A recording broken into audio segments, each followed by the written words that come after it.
My husband slapped me in front of 300 people while I was 8 months pregnant, and the worst part was not the pain in my face. It was watching his mistress smile behind his shoulder like she had just won. For 3 seconds, the entire ballroom forgot how to breathe. The champagne glasses stopped clinking. The string quartet missed a note. Every woman in diamonds and every man in a black tuxedo turned toward me under the golden chandeliers of the Fairmont Hotel in downtown Chicago. My left cheek burned so badly I could feel my pulse inside it. One hand flew to my face, the other went straight to my belly. My son moved. A hard little kick, low and sudden, like even he understood that his father had just crossed a line no apology could uncross. Preston Hale stood in front of me with his jaw tight, his expensive cufflinks shining under the lights, his face full of that cold, polished anger I had learned to fear in private. He was the kind of man magazine covers called a visionary. The kind of man business reporters described as the future of American luxury hospitality. The kind of man who could destroy a person's life with one phone call and still make it sound like leadership, and he had just hit his pregnant wife at a charity gala for abused women and children. My charity gala. The room was packed with donors, politicians, board members, photographers, influencers, old money families, and executives who had spent years pretending they respected me because I was married to Preston Hale. That night was supposed to be mine. I had spent 7 months planning the fundraiser for Whitmore House, the emergency shelter my mother had started before she died. I had chosen the flowers. Approved the menu. Called donors myself. Sat through planning meetings with swollen ankles and a back that ached if I stood too long. I wore a deep emerald dress because my mother used to say green looked like hope on me. The dress was loose around my stomach, elegant but soft, designed by a friend who had whispered, "You look like a queen," while pinning the hem. For a few hours, I had almost believed her. Then Preston walked in 1 hour late with Vivian Stone behind him. Vivian was not supposed to be there. She was an art consultant, or at least that was the title Preston had used the first time I found her name in his calendar. Then I found receipts from the Langham, then private flights to Miami he claimed were for investor meetings. Then a necklace charged to a company account and delivered to an apartment on Lake Shore Drive that was not ours. For months, I had told myself not to be dramatic. Pregnancy made emotions sharper. Preston was under pressure. Hale and Crown Hotels was expanding into 3 new cities. He was gone because business demanded it. He was short with me because stress made him cruel. But a woman knows when her husband stops coming home late and starts coming home guilty. Vivian walked into my gala in a silver dress that clung to her like wet metal. She was beautiful in a hard, expensive way, with smooth blonde hair, red lipstick, and eyes that never looked surprised. She smiled at people as if she already knew what they owed her. Preston didn't introduce her to me. He didn't have to. Every wife in that room saw the truth before I said a word. During dinner, I watched them from the stage as I gave my speech. I spoke about women who hide bruises under makeup. Women who lie to doctors. Women who tell their kids daddy is just tired. Women who stay because leaving feels more dangerous than enduring. My voice did not shake. Not even when I saw Preston lean close to Vivian at the bar. Not even when Vivian laughed into her champagne and looked directly at me, her eyes dropping to my belly with something like amusement. I gripped the podium so hard my knuckles hurt. My mother believed a safe door could change the course of a woman's life. I said into the microphone. Tonight, every dollar we raise helps keep that door open. The room applauded. Preston didn't. After the speech, I stepped down carefully from the platform. My father, Richard Whitmore, stood near the back of the room with his silver cane and his old Marine posture, watching everything with the kind of silence that Mina was measuring the distance between himself and violence. I had inherited my mother's face, but my father's spine. Vivian moved toward me as if by accident. She brushed past my belly. It was barely anything. A shoulder, a hip, a flash of perfume. But it was deliberate enough to make me step back and grab the edge of a marble column. "Careful," I said. My voice was low. Vivian turned with a little laugh. "Excuse him?" I said careful. Preston appeared beside her so fast it was like he had been waiting for a reason. "Claire," he said through his teeth. "Don't start." I looked at my husband. "You brought her here." His eyes flicked around the room. People were watching now. "She is here as a donor consultant." Vivian tilted her head. "I helped Preston connect with several collectors. You should be grateful." Something inside me went still. Not calm. Still. The kind of stillness that comes before a glass shatters. "This gala is for women running from men who hurt them," I said. "And you brought the woman you're sleeping with." A sound moved through the ballroom. Vivian's smile thinned. Preston grabbed my arm. Not hard enough to leave a bruise in front of witnesses, but hard enough to remind me he knew how. "You are embarrassing me," he whispered. I looked down at his hand on me. "No," I said. "You did that when you walked in with her." His face changed. I had seen that look before in our kitchen, in our bedroom doorway, in the back of a car after a dinner where I spoke too freely. That look meant I had forgotten my place in a room where he expected applause. Don't make me regret being patient with you, he said. I pulled my arm free. Patient? I almost laughed. You abandoned me through this entire pregnancy, humiliated me in front of our friends, and now you want credit for patience? Vivian stepped closer, her voice soft enough to sound innocent to anyone far away. Maybe if you stopped using the baby as a shield, he wouldn't be so miserable. My hand tightened over my stomach. What did you say? Preston moved between us. Claire, enough. No. Lethea repeated. She doesn't owe you anything, Preston snapped. I stared at him. And in front of everyone, I said the sentence that had been living under my ribs for months. You owe me a husband. His hand came up before I even saw him decide. The slap cracked through the ballroom. My head turned with it. My earring hit my neck. For a second, all I saw was light, golden white and fractured. Then I heard a woman gasp. Someone dropped a glass. A camera shutter clicked. Then another. Then dozens. Preston froze. He had spent his whole life controlling rooms. He had forgotten that rooms could witness. My father's voice cut through the silence like a gunshot. Get away from my daughter. Preston turned pale, but his pride moved faster than his fear. Richard, this is a family matter. My father started walking toward us. No, he said. You made it public when you put your hand on her. Vivian took a step back.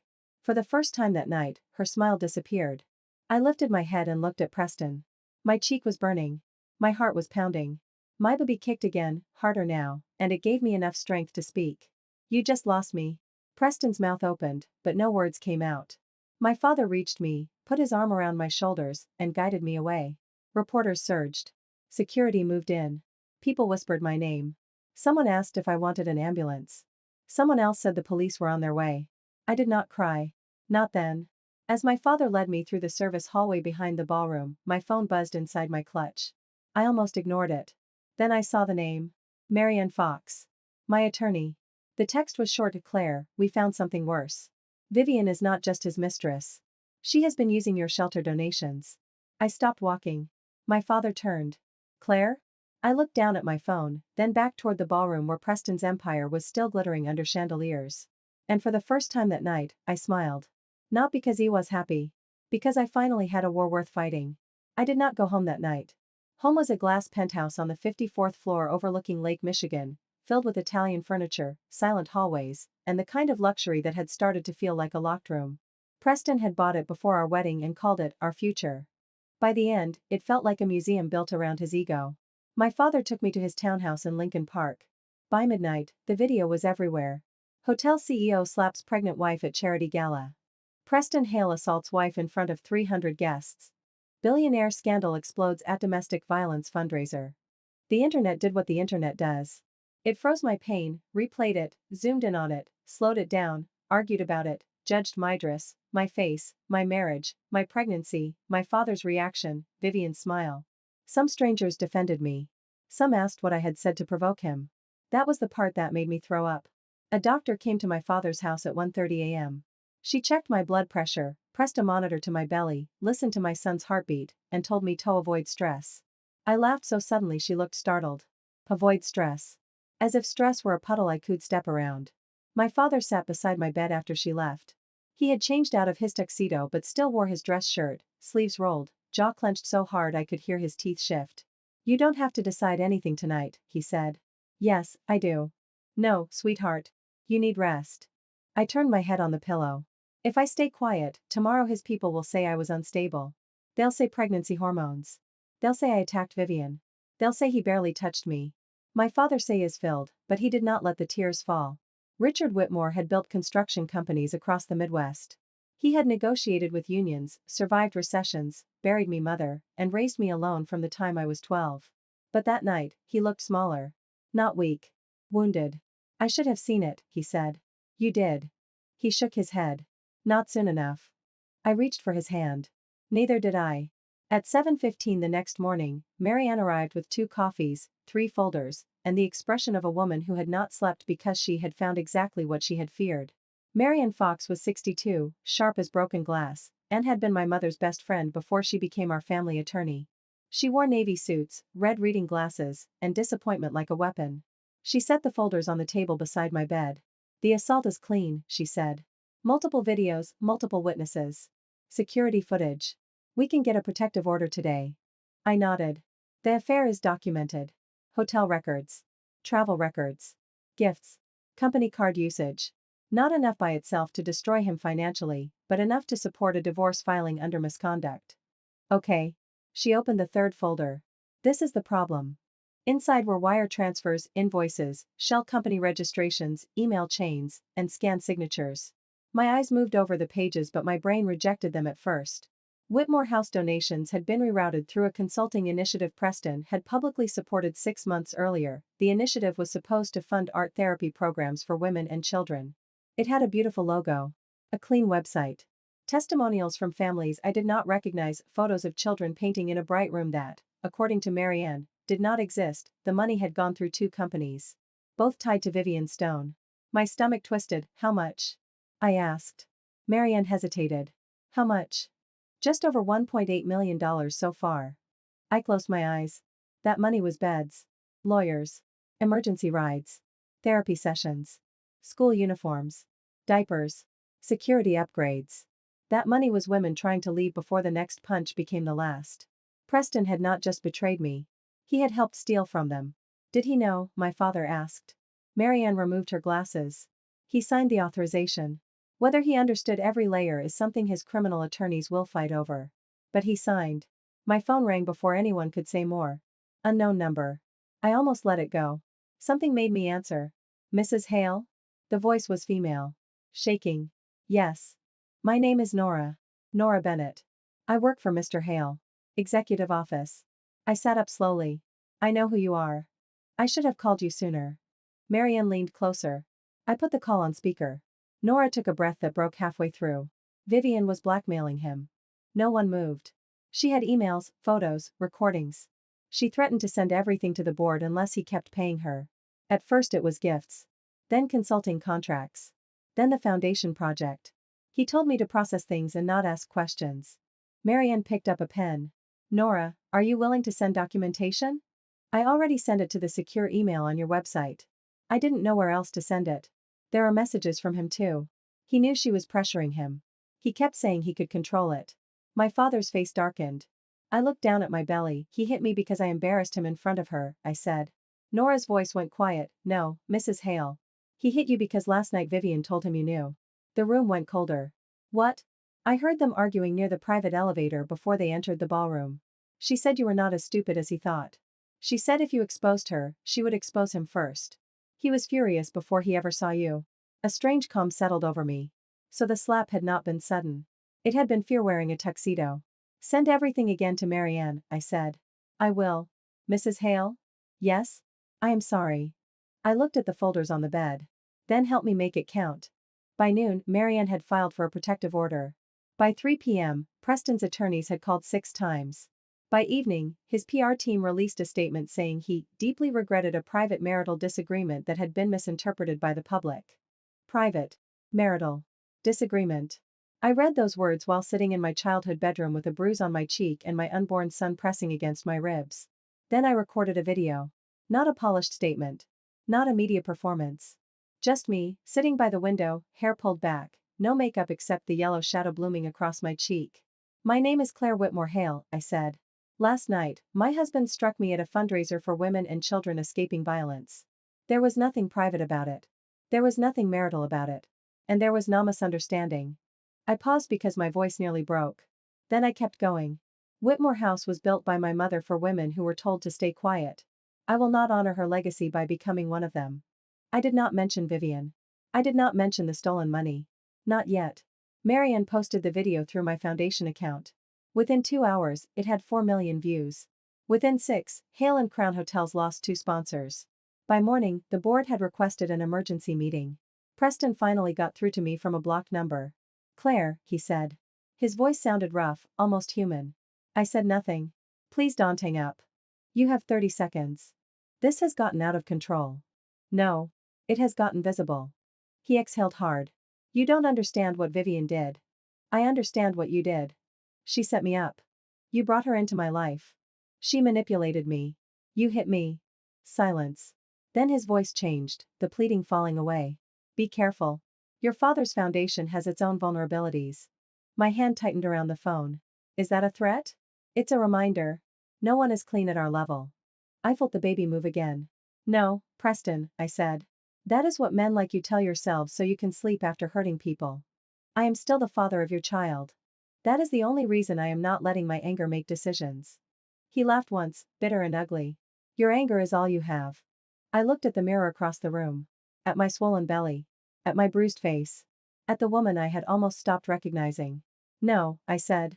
I have proof. I hung up. The first court hearing happened 5 days later. I wore black. Not because I was mourning my marriage, but because I wanted Preston to understand that the version of me he controlled was dead. He arrived with 4 attorneys, a publicist, and the same face he wore in magazine profiles: calm, serious, wronged by circumstances. Vivian did not come. Of course she didn't. The judge granted the protective order in less than 20 minutes. Preston was ordered to stay away from me, my father's home, Whitmore House, and all medical appointments unless permitted by the court. His attorney tried to object. Marianne stood up and played the Gala video. No one objected after that.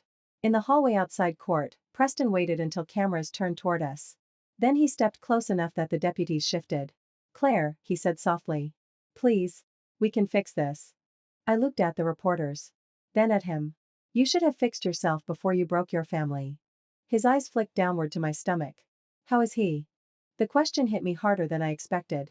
Because for 8 months, I had imagined Preston asking that with love. I had imagined him beside me in the ultrasound room, his hand wrapped around mine, whispering that our son looked strong. Instead, he had missed 4 appointments, forgotten 2 specialist calls, and once sent flowers with his assistant's name misspelled on the card. He has a heart condition, I said. Preston stared. His face went blank in a way that almost looked like pain. What? I found out 1 week before the gala. I called you 3 times. You texted that you were in Denver. He swallowed. You were at the Langham with Vivian. A camera shutter clicked. Preston's mouth opened, but nothing came. He may need surgery after birth, I continued. While I was sitting alone with a fetal cardiologist, you were signing money away to your mistress. For the first time since I had known him, Preston Hale looked small. Not sorry enough. But small. Claire, he whispered, I didn't know. Because you never asked. That clip aired in every local station by dinner. People called it devastating. I called it accurate. The next 3 weeks were a blur of lawyers, doctors, investigators, and sleepless nights. Preston was suspended as CEO pending internal review. The board announced an independent audit. His name was removed from a national hospitality conference. 2 luxury partners paused development deals. The same men who once drank scotch with him in private clubs began using words like disappointing and unacceptable on television. Vivian vanished. Her condo was empty. Her phone disconnected. Her social media deleted. Then Marianne found the wire transfer. $400,000 moved from one of Vivian's shell accounts to an offshore bank 2 hours after the gala. She is running, Marianne said. Let her, my father muttered. No, I said. They both looked at me. I was sitting in my father's study, wrapped in a blanket, my feet swollen, my son's medical file open beside me. I was exhausted in a way that felt cellular. But exhaustion had burned away my fear. She does not get to steal from desperate women and disappear into a beach house, I said. Marianne smiled slightly. That sounds like your mother. The second twist came from a place none of us expected. A woman named Tanya Reed showed up at Whitmore House on a rainy Tuesday evening with 2 children, a bruised wrist, and a flash drive hidden inside a baby sock. I was not supposed to be at the shelter. My doctor had told me to rest. My father had told me to let the staff handle things. But I needed to see the place my mother built. I needed to remember why this fight was bigger than my humiliation. Tanya recognized me immediately. You're her, she said. I gave a tired smile. Depends who you ask. She clutched her daughter closer. I saw the video. I almost didn't come. I thought if a woman like you could get hit in front of everyone, what chance did I have? Her words broke something open in me. You came, I said. That means you have a chance. She looked around the intake room, then leaned closer. I cleaned offices at Hale and Crown downtown. Nights. Sometimes private floors. She pulled the baby sock from her coat pocket and removed the flash drive. I copied files months ago because I thought something was wrong. Invoices. Names. 1 video too. I was scared to say anything. Marianne later called that flash drive the match that reached the gasoline. It showed Vivian meeting with a man from Preston's finance department in a private conference room. It showed them discussing foundation optics. It showed Vivian saying, clear as daylight. Preston signs whatever makes him feel like a savior. Then the finance director laughed and said, his wife's charity makes it cleaner. His wife's charity. My mother's shelter. My son's future. Their convenience. Marianne sent the files to federal investigators. By the following Friday, Vivian Stone was arrested at O'Hare with a fake passport, a diamond bracelet in her carry-on, and $60,000 in cash sewn into thelining of a coat. The news called it dramatic. I called it not enough. Preston called me from his attorney's office. This time, I answered because Marianne was listening. You got what you wanted, he said. His voice was flat. No, I said. What I wanted was a faithful husband and a safe pregnancy. She's in custody. Good. She says I knew everything. Did you? He was quiet for too long. I knew enough, he said finally. There it was. Not a confession for court. Not clean enough for prison. But enough for me. You knew enough, I repeated. I thought I could fix it before it touched you. I almost laughed. It touched women who needed beds. It touched kids who needed therapy. It touched my mother's name. But you only cared when it touched you. He breathed into the phone. I was ashamed. No. You were exposed. Then he said the one thing that turned my sadness into steel. If you keep going, Claire, you will raise that baby alone. I looked at Marianne. She nodded once. I leaned closer to the phone. I already was. Then I hung up for the last time before my son was born. My water broke 11 days early. It happened at 4:06 a.m. during a thunderstorm. For one terrifying second, I thought I had lost control of my body because grief had finally become physical. Then the contraction hit, sharp and deep, and my father was suddenly in the doorway wearing slippers and a face full of panic. The hospital, I said. He grabbed the wrong keys, came back, grabbed the right keys, forgot his glasses, cursed, and helped me down the stairs like I was made of glass. I remember the rain against the windshield. I remember holding my belly and whispering, stay with me, baby. Stay with him. I remember wondering if Preston was asleep in some hotel room, if he would feel anything when he heard, if a man like that could sense the moment his child entered the world without him. Labor lasted 19 hours. There are pains you can describe and pains that make language useless. This was the second kind. It ripped every polished part of me away until I was just a body, a voice, a mother fighting to bring her child into a world that had already failed him once. My father stayed by my head. Marianne stayed outside with documents because of course she did. Nurses moved around me with firm voices and kind hands. The fetal monitor kept dipping in ways that made doctors exchange looks they thought I could not see. At 11:48 p.m., my son was born.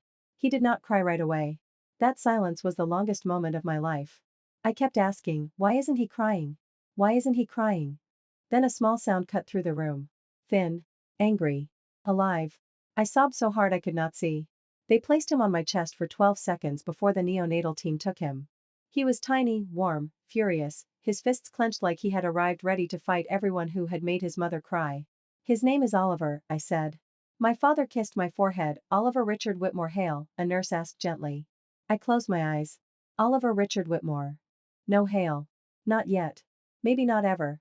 His heart surgery was scheduled for day 9. Those 9 days changed me more than the slap, the scandal, or the divorce filings. I learned the language of monitors. Oxygen levels. Feeding tubes. Surgical risks. I learned how to wash my hands for 2 full minutes before touching my own baby.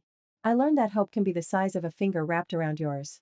I learned that fear has asthma, and in the NICU it smells like sanitizer, plastic, milk, and prayers. Preston petitioned the court to attend the surgery. Marianne fought it. The judge allowed him to wait in a separate family room, under security, with no contact unless I agreed. I did not agree. On the morning of surgery, I stood beside Oliver's tiny bed and placed one finger in his palm. You do not have to be strong for me, I whispered, I will be strong for you. A nurse turned away to wipe her eyes. They took him at 7:12 a.m. The surgery lasted 6 hours and 37 minutes. During that time, I became every version of myself at once. A little girl missing her mother. A wife who had been humiliated. A daughter holding her father's hand. A woman whose name was trending for reasons she never chose. A mother bargaining silently with God, science, fate, and anyone else who might be listening. At 1:49 p.m., the surgeon came out. His mask hung loose around his neck. His eyes were tired. He did very well, he said. My knees gave out. My father caught me before I hit the floor. Oliver survived. That should have been the end of the nightmare, but Preston had one more cruelty left. The day after surgery, while my baby lay sedated with tubes taped to his skin, Preston's child as a public relations shield. I read the filing beside Oliver's incubator. For a moment, I could not breathe. Then a laughed. It was not a happy laugh. It was the sound a woman makes when a man mistakes her restraint for weakness one time too many. Marianne found me in the NICU family room, still holding the papers. I want everything, I said. She sat down slowly. Define everything. Full custody. Full financial protection for Oliver. Public correction of every lie. Removal of Preston from all Whitmore House partnerships, civil action for the stolen funds. And I want the board to know he threatened me. Marianne's smile was small and fierce. There she is. The final confrontation happened 3 weeks later, not in a courtroom, but in the boardroom of Hale and Crown Hotels. I was not required to attend. That was exactly why I went. The room sat on the 61st floor of a tower Preston once bragged was above weather. Floor-to-ceiling windows showed Chicago glittering below like a city built from knives and stars. Around the table sat board members, attorneys, auditors, federal investigators, and men who had once kissed my cheek at Christmas parties while ignoring the way Preston interrupted me. Preston sat at the far end. He looked thinner. His suit fit badly. His hair had gone messy at the temples. But Heisey still carried the old arrogance, dented but not dead. Vivian was not there. She weighs in custody, negotiating through attorneys and blaming everyone with a pulse. My father sat beside me. Marianne stood behind my chair. I placed Oliver's hospital bracelet on the table. Not for drama. For clarity. This is what your signatures touched, I said. No one spoke. Preston's attorney tried Tobjin with procedure. I raised my hand. I have listened to powerful men discuss procedure for most of my adult life. Today, you can listen to me. That shut the room down. I opened a folder. For 8 years, I stood next to Preston Hale at ribbon cuttings, donor dinners, interviews, and charity events. I smiled while he was praised as generous. I listened while he used words like legacy and responsibility. Meanwhile, when women trusted my mother's shelter, when donors trusted my name, money was redirected through fake programs controlled by his mistress. Preston flinched at the word mistress. Good. I continued. He claims he was manipulated. I believe Vivian Stone manipulated him. I also believe manipulation works best on men who already think rules are for other people. A board member looked down. Preston signed authorizations. Preston ignored warnings. Preston used my charity to make himself look humane while treating his own pregnant wife as disposable. His attorney stood. This is inflammatory. Marian said, it is documented. Then she connected her laptop to the screen. Emails appeared. Nora's files. Tanya's video. Invoices. Messages. One from Preston to Vivian Reed, keep Claire away from the foundation numbers until after the gala. A sound moved through the boardroom. Preston stared at the screen like it had betrayed him. I looked at him across the long polished table. You knew enough, I said. His face changed because he recognized his own words. I had recorded the call. Marian played it. His voice filled the room. I knew enough. The board chair, a woman named Elaine Mercer, closed her eyes. When the recording ended, Preston whispered, Claire. I stood. No, Hal looked up. You don't get to say my name like it belongs to you. Not here. Not after what you did. His face twisted. I lost everything. I leaned both hands on the table. No, Preston. You lost the things you used to hide what you were. He stared at me with wet eyes, and for one dangerous second, I saw the man I had married, not the monster from the gala. Not the CEO. Just a man terrified of becoming ordinary. I loved you, he said. That almost broke me. Almost. No, I said quietly. You loved being admired by me. There's a difference. He looked toward my father. Richard did not move. The board voted that afternoon to remove Preston permanently from executive leadership. Crown agreed to repay every dollar stolen from Whitmore House, with penalties, and fund a new neonatal care wing through an independent trust Preston could never touch. Federal investigators continued their case. Vivian took a deal months later and testified that Preston had been aware of irregular transfers, even if he had avoided reading details on purpose. The finance director turned on both of them. Nora entered whistleblower protection. Tanya received legal help, housing, and a full-time job at Whitmore House after she was ready. Preston was not dragged away in handcuffs that day. Real justice is rarely that cinematic, but I watched him leave the building through a side entrance, stripped of cameras, assistants, drivers, and applause. For a man like Preston, silence was its own prison. My divorce was finalized while Oliver was still learning how to drink from a bottle without tiring. I signed the papers in a small hospital conference room with a breast pump bag under the table and spit up on my sleeve. It was not glamorous. It was perfect. The judge granted me primary custody, medical decision authority, and protected control over every trust created for Oliver's care. Preston received supervised visitation rights, conditional on compliance with the protective order, parenting evaluation, and no media contact involving our child. He fought until the legal bills began eating what remained of his pride. Then he settled. The first time he saw Oliver, it was through a hospital nursery window with a social worker beside him.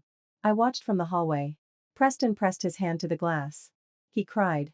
I did not comfort him. That may sound cruel to people who believe every tear deserves forgiveness. But some tears are grief for the person harmed. Some are grief for the consequences. I had learned to tell the difference. Oliver came home after 52 days. My father installed a ridiculous number of baby monitors, air purifiers, emergency supplies, and security cameras. He built a nursery in his townhouse even though I told him we would eventually move. The walls were pale green. Hope again. For months, life was not a triumphant movie ending. It was medication schedules at 2 a.m., cardiology appointments, insurance arguments, legal updates, lactation problems, panic every time Oliver breathed strangely, and days when I stood in the shower and cried so my father would not hear. People wanted me to be inspiring. Most days, I was just tired. But tired is not the same as defeated. Whitmore House grew because women kept coming. Some came because they saw the video of the slap. Some came because they saw my statement. Some came because Tanya told her story anonymously through the shelter newsletter. Some came because a friend whispered, "They will believe you there." The neonatal wing opened 10 months after Oliver's surgery. We named it the Margaret Whitmore Family Center, after my mother. It served babies with cardiac risks whose mothers were also facing domestic violence, housing instability, or legal crisis. At the opening, I wore a cream suit and held Oliver on my hip. He had a small scar down his chest and my father's stubborn eyes. Reporters waited outside. This time, I walked toward them. Not because I wanted attention. Because silence had protected Preston for too long. A journalist asked, "Mrs. Whitmore, do you consider this revenge?" I looked at the building behind me. At the mothers waiting inside. At the nurses. At Tanya standing near the entrance with her kids. At Nora, who had come quietly and brought donated blankets from former Hale and Crown employees who wanted to make something right. Then I looked at Oliver. "No," I said. "Revenge destroys what hurt you. This is what happens when you build something stronger on top of it." That quote ran everywhere. People called it graceful. They did not know how much anger grace can carry. Almost 1 year after the gala, a letter arrived from Preston. It came through Marianne, as required. Cream paper. Blue ink. No return address, though I knew he was living in Arndt apartment outside Oak Park while lawsuits moved through the courts. Marianne asked if I wanted her to summarize it. "No," I said. "I'll read it." It was 3 pages. He apologized for the affair. For the slap. For missing appointments. For the money. For blaming me. For using power where love should have been. He wrote that seeing Oliver through glass had changed him.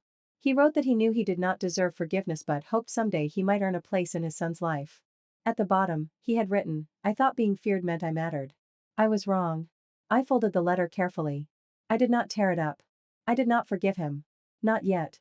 Maybe not ever in the way people mean when they want a neat ending. But I placed the letter in a box for Oliver, because one day my son may ask who his father was, and I refused to answer with only hatred. Hatred is still a chain. I had fought too hard to stay chained. Years from now, Oliver will know the truth in pieces, age by age, as he can carry it. He will know his father hurt me. He will know his father also gave him life. He will know those two truths can exist without canceling each other. He will know love is not control, apology is not repair, and blood does not give anyone permission to break you. And he will know that before he was born, when the world tried to teach his mother shame, he taught her courage. Sometimes I still touch my cheek where Preston slapped me. The bruise is gone. The memory is not. But memory does not always mean pain. Sometimes it is AMAP. It shows you the door you walked through and reminds you never to go back. On Oliver's first birthday, we held a small party in the garden behind Whitmore House. No photographers. No donors. No champagne towers. Just shelter staff, children running through the grass, my father pretending not to cry, and a cake shaped like a little green turtle because Oliver had learned to crawl slowly but with terrifying determination. Tanya came with her kids. Nora came too. Marianne brought legal-themed baby books because she had a terrible sense of humor. Near sunset, I sat on a bench with Oliver asleep against my chest. His breathing was warm and steady. The scar beneath his tiny shirt rose and fell with each breath. My father sat beside me. "Your mother would be proud," he said. I looked across the garden at the women laughing under string lights. Some had bruises. Some had court dates. Some had newborns, some had nothing but a bag of clothes and a name they were trying to reclaim. "I hope so," I said. She would be. For a while, we sat in silence. Then my father cleared his throat. I kept thinking that night, when he hit you, that I had failed you. I turned to him. Dad. No, let me say it. His voice trembled.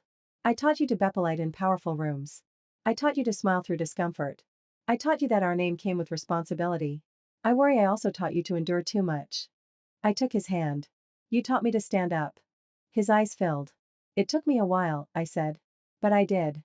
Oliver stirred in my arms, then settled again. Across the garden, a little girl from the shelter chased bubbles until they burst in the orange light. It thought about Vivian, who believed beauty and cleverness could excuse cruelty. I thought about Preston, who believed money could turn harm into a misunderstanding. I thought about myself, standing in that ballroom with fire on my face and my son moving inside me. Back then, I thought the slap was the moment my life fell apart. I was wrong. It was the moment I finally heard the crack in the cage. Preston wanted a wife who would protect his image. Vivian wanted a life she had not built. The world wanted a scandal. My son needed a mother. So I became one. Not the soft, silent version Preston preferred. Not the polished charity wife smiling beside a man who treated generosity like branding. Not the fragile woman strangers thought they saw in a viral video. I became the woman my mother had been building all along. A woman who could be afraid and still walk into court. A woman who could be heartbroken and still sign the papers. A woman who could sit beside an incubator and plan a war. A woman who could turn public humiliation into shelter beds, legal funds, neonatal care, and a door that stayed open after midnight. My name is Claire Whitmore. I am Oliver's mother. I am Richard's daughter. I am Margaret's legacy. And if my son ever asks what it did when a powerful man tried to make me small, I will tell him the truth. I chose you, and in choosing you, I saved myself.